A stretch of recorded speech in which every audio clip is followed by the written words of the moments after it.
다 같이 사도신경으로 우리의 신앙을 함께 고백하시겠습니다. 나는 전능하신 아버지 하나님, 천지의 창조주를 믿습니다. 나는 그의 유일하신 아들, 우리 주 예수 그리스도를 믿습니다. 그는 성령으로 잉태되어 동정녀 마리아에게서 나시고 본디오 빌라도에게 고난을 받아 십자가에 못 박혀 죽으시고 장사된 지 사흘 만에 죽은 자 가운데서 다시 살아나셨으며 하늘에 오르시어 전능하신 아버지 하나님 우편에 앉아 계시다가 거기로부터 살아있는 자와 죽은 자를 심판하러 오십니다. 나는 성령을 믿으며 거룩한 공교회와 성도의 교제와 죄를 용서받는 것과 몸의 부활과 영생을 믿습니다. 아멘. 다 같이 찬송가 410장 내 마음에 한 노래 있어 함께 찬송하시겠습니다.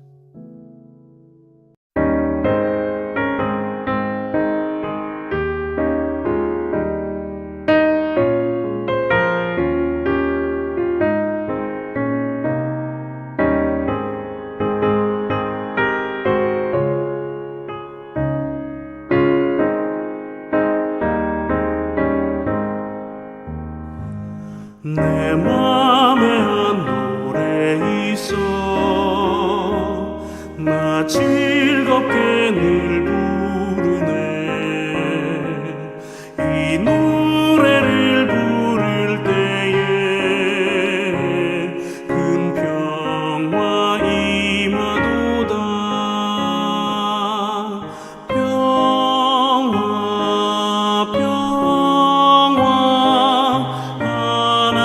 주신 선물 그 놀라운 주의 평화 하나님 선물일세 주 십자가 지심으로 날 구원해 주셨으며 주 예수님 고난받아 나 평화 누리도다 평화 하나님 주신 선물 그 놀라운 주의 평화 하나님 선물일세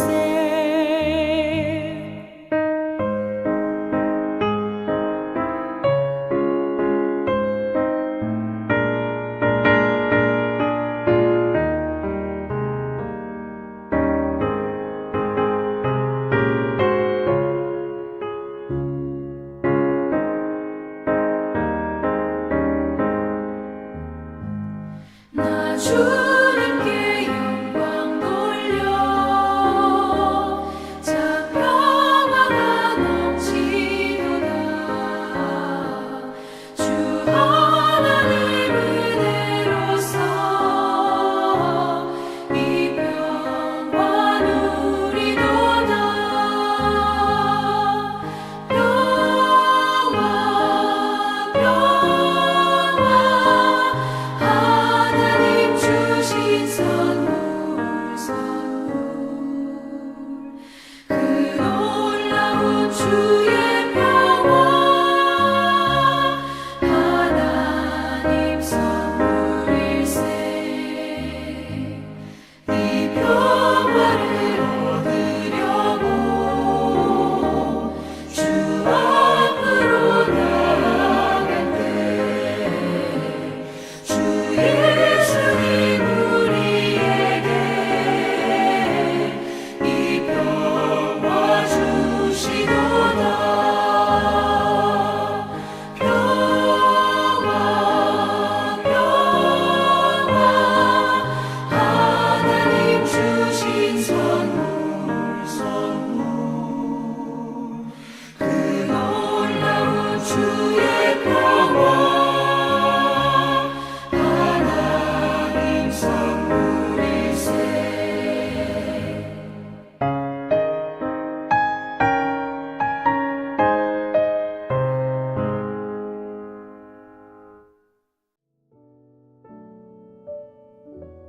오늘 우리에게 주시는 하나님의 말씀은 신약성경 마태복음 24장 29절에서 33절까지의 말씀입니다. 마태복음 24장 29절에서 33절까지의 말씀을 제가 받들어 봉독하겠습니다. 그날 환난 후에 즉시 해가 어두워지며 달이 빛을 내지 아니하며 별들이 하늘에서 떨어지며 하늘의 권능들이 흔들리리라. 그때에 인자의 징조가 하늘에서 보이겠고 그때에 땅의 모든 족속들이 통곡하며 그들이 인자가 구름을 타고 능력과 큰 영광으로 오는 것을 보리라. 그가 큰 나팔 소리와 함께 천사들을 보내리니 그들이 그의 택하신 자들을 하늘 이 끝에서 저 끝까지 사방에서 모으리라. 무화과 나무의 비유를 배우라. 그 가지가 연하여지고 잎사귀를 내면 여름이 가까운 줄을 아나니 이와 같이 너희도 이 모든 일을 보거든 인자가 가까이 곧 문 앞에 이른 줄 알라. 아멘. 오늘 이 본문의 말씀을 통해 예수님께서는 재림의 모습에 대하여 자세하고 분명하게 말씀하고 계십니다. 본문 29절의 말씀입니다. 그날 환난 후에 즉시 해가 어두워지며 달이 빛을 내지 아니하며 별들이 하늘에서 떨어지며 하늘의 권능들이 흔들리리라. 예수님이 재림하실 때에 어떠한 일이 벌어질지 우리는 정확하게 알 수가 없습니다. 또 안다고 말하는 것도 인간의 교만입니다. 안다고 하여도 인간의 말로 묘사할 수도 없을 것이고 이 언어로 표현한다고 하더라도 그 내용을 100% 완벽하게 이해할 수는 없을 것입니다. 마치 사도 요한이 pat모섬에서 쓴 요한계시록의 내용을 지금도 완벽하게 풀지 못하고 또 풀 수도 없는 것과 마찬가지라 할 수 있습니다. 다만 우리가 해야 할 일은 무엇일까요? 그것은 바로 이 내용들을 읽고 우리에게 주는 메시지가 무엇인지를 이해하고 노력하는 것입니다. 본문을 통해 예수님께서는 재림의 때에 이 우주적인 변화가 일어날 것이라고 말씀하십니다. 해는 어두워지고 달은 빛을 잃고 별은 떨어지게 됩니다. 또한 하늘의 권능도 흔들립니다. 여러분, 우리가 이것을 다 어떻게 설명할 수가 있겠습니까? 설명할 수도 없고 설명하려고 들다가는 자칫 이단으로 빠질 수도 있습니다. 다만 우리가 기억해야 되는 것은 예수님의 재림은 단 한 사람에게 일어나는 것이 아니라 또 어떤 특별한 집단에게만 일어나는 것이 아니라 온 우주적인 사건이다라고 하는 것입니다. 이처럼 재림은 온 우주가 새로워지는 동시에 개인에게는 심판의 시간이고 인류에게는 진정한 완성을 이룰 수 있는 시간이라 말할 수 있는 겁니다. 본문 30절과 31절을 보십시오. 그때에 인자의 징조가 하늘에서 보이겠고 그때에 땅의 모든 족속들이 통곡하며 그들이 인자가 구름을 타고 능력과 큰 영광으로 오는 것을 보리라. 그가 큰 나팔 소리와 함께 천사들을 보내리니 그들이 그의 택하신 자들을 하늘 이 끝에서 저 끝까지 사방에서 모으리라. 예수님께서는 우주적인 변화와 함께 인자가 오는 징조가 나타난다 말씀하십니다. 그 징조가 무엇인지는 정확하게 나타나 있지 않습니다. 그런데 그 징조와 함께 인자가 구름을 타고 능력과 큰 영광으로 오는 것을 보리라 말씀해 주셨습니다. 이 역시 우리는 비유로 받아들여야만 합니다. 우리가 이것을 그냥 문자적으로만 이해해서는 안 됩니다. 그러니까 예수님께서 마치 손오공처럼 구름 타고 이동한다, 이러한 것이 절대로 아닙니다. 여러분, 이 말씀의 뜻이 무엇이겠습니까? 예수님께서는 온 우주를 다스리시는 진정한 왕임을 알려주는 것입니다. 또 재림의 때에 두 가지 사건이 일어난다 말씀하십니다. 첫째는 모든 민족이 통곡을 하게 됩니다. 여기서 모든 민족은 다양한 민족을 의미합니다. 나아가 하나님을 모르는 이들, 죄악에 빠져 지내는 사람들을 의미합니다. 바로 이러한 사람들이 예수님이 재림하실 때에 가슴을 치며 통곡하게 된다는 것입니다. 무슨 말입니까? 후회한다는 것입니다. 진작 주님께 나아가 자신의 죄를 회개하지 못한 것을 후회한다는 그러한 의미입니다. 우리가 이것을 늘 기억해야만 합니다. 회개의 때가 있음에도 불구하고 자꾸만 그 때를 놓쳐서는 안 됩니다. 죄가 죄인 줄 모르고 살아가는 인생이 가장 위험한 인생입니다. 아무리 사소한 죄라고 하더라도 주님 앞에서 늘 회개해야만 합니다. 바라기는 언제 주님 오시더라도 늘 자신의 죄를 회개하고 자복함으로 말미암아 깨끗하고 정결한 모습으로 주님 앞에 당당하게 나아갈 수 있는 귀하고 복된 인생 되시기를 주님의 이름으로 부탁을 드립니다. 또한 택하심을 받은 자들, 즉 구원받는 이들이 한자리에 모이게 됩니다.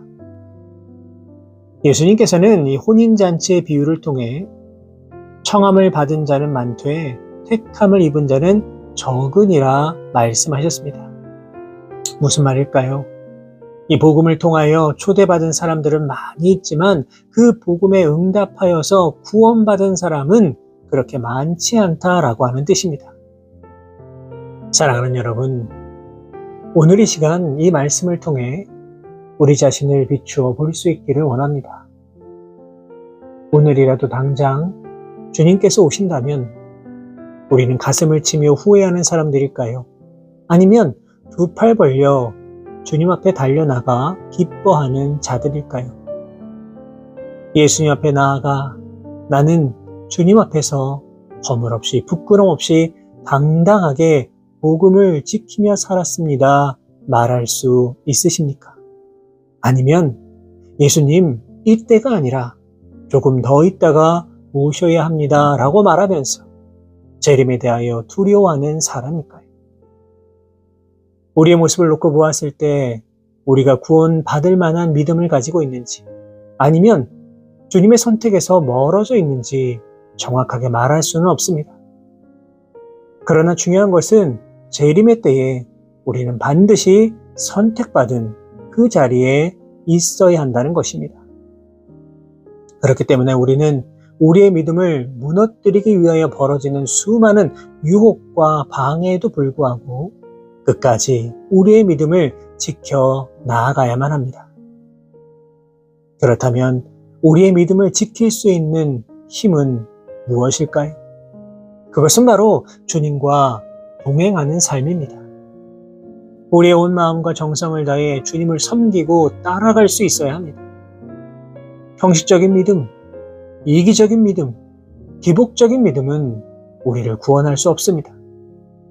그런 믿음은 조그만 유혹에도 흔들리기 쉽고 타협하며 세상에 넘어가게 되고 맙니다.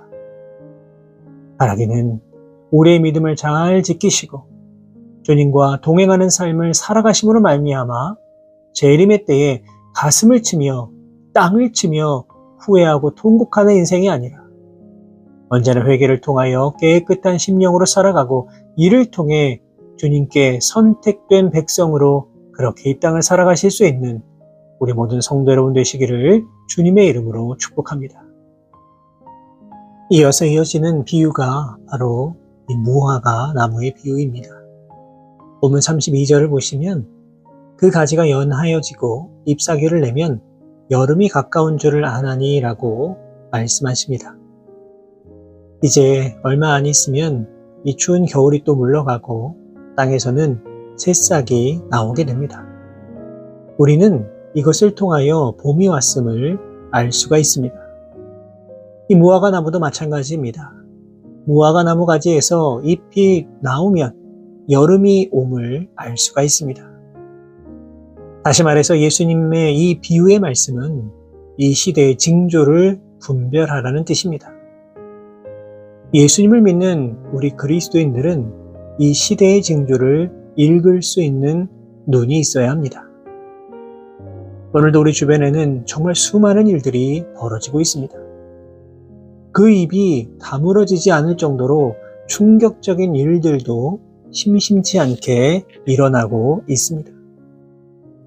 우리는 바로 이러한 시대를 바라보면서 하나님의 때가 점점 더 가까워 오고 있음을 우리는 영적인 눈으로 바라볼 수 있어야 합니다. 어떤 이들은 믿음을 가지고 살아간다는 것은 볼 눈을 가지는 것이고 들을 귀를 가지고 살아가는 것이라 말하기도 합니다. 다시 말해서 보이는 모든 것을 꿰뚫어보고 귀에 들리는 세상의 소리를 분별하며 살아가야 한다는 뜻입니다. 우리에게 이러한 믿음이 있다면 이 시대의 징조도 놓치지 않을 것이고 이를 통해 재림의 징조도 알 수 있게 될 것입니다. 시대의 징조를 분별하는 사람들은 결코 쉽게 단정하거나 결론 내리지 않습니다. 다만 깨어서 준비할 뿐입니다. 나도 실수할 수 있다 생각을 하기 때문에 늘 조심스럽게 행동하게 됩니다. 하지만 이렇게 행동하지 못하였기에 이 수천 년의 시간 동안 수많은 거짓 그리스도인들이 나타났고 수많은 사람들을 미혹하는 이단과 사이비들이 끊이지 않았던 것입니다. 사랑하는 여러분, 이 시대를 분별할 수 있는 눈과 귀를 가지고 계십니까? 이 시대를 바라보면서 예수님의 재림의 때가 점점 가까이 오고 있음을 느끼고 계십니까? 바라기는 겸손하고 낮은 마음으로 이 시대를 믿음의 눈으로 바라보시고 무엇보다 예수님께서 반드시 이 땅에 재림하시는 날이 있음을 기억하면서 그때를 겸손하게 기다리고 준비하며 나아가실 수 있는 우리 모든 성도 여러분 되시기를 주님의 이름으로 축원합니다. 기도하겠습니다. 살아계신 하나님 아버지, 은혜와 사랑에 감사를 드립니다. 오늘도 우리를 사랑하셔서 귀하고 복된 하루 허락하여 주시고 말씀을 통해 우리의 연약함을 돌아볼 수 있도록 인도하여 주신 은혜에 감사를 드립니다. 주신 말씀을 기억합니다.